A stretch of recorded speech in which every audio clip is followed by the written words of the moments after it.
Well, hello there, my favorite algebra class ever. Welcome to your 9.5 notes. You guys are doing a great job with this chapter, and we're just going to continue on. We're almost finished, and we're going to be adding and subtracting radicals today. And you guys are going to see right away that this is a piece of cake once you get the hang of it. So let's think back to the beginning of the year when we were talking about like terms. Hopefully you would see these are all like terms because they all have the variable x, so we can just add straight across. So we have 6x minus 2x, well that gives me 6x, plus 17x, that would give me 23x altogether. So we've done that quite a bit where you combine your like terms, and it's kind of the same thing when you have radicals. So let's envision this having radicals with it. So if we had 8 square root x minus 2 square root x plus 17 square root x, it would be very similar. You're just taking these are all like terms because they have square root x, and this time I would get 23 square root x. So if you can think back to the beginning of the year, it's going to be so simple because it's very, very similar. So the only thing you have to remember is we're only allowed to add and subtract like radicals.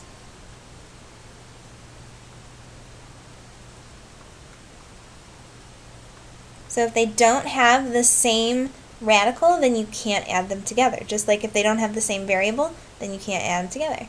So let's do a couple practice problems and you'll be on your way. So let's look at here. We have to see if these are like terms. And I see the square root of 3, square root of 3, square root of 3. So those are the like terms. So I'm going to know my answer right away is going to have the square root of 3 in it. But the outside numbers, so the 7 plus 10 minus 3, that's what I'm going to add and subtract together. So 7 plus 10 would give me 17, minus 3 would give me 14. So that's what goes on the outside.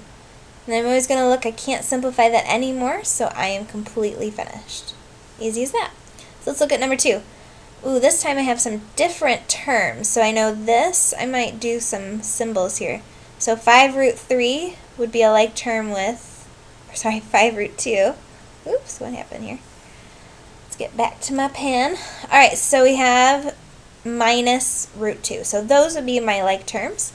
But then I have some more. I have 11 root 5 and negative 3 root 5. So I just have to keep those separate and then I can add up what I have. So we have 5 root 2 minus, ooh, I don't see anything here, so that's a 1. So I have 5 root 2 minus 1 root 2. Add the outsides, so 4 root 2. And then my other ones, I have 11 root 5 minus 3 root 5. Well, I would get plus 8 root 5. Those aren't like terms, so I'm finished. Let's move on to this one.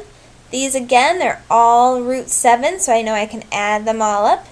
So I have root 7 is going to be in my answer. Add up those outer terms. So I have 4 plus 19 plus 2. So I get, well, 21 plus 4 would give me 25. And that's outside the radical symbol.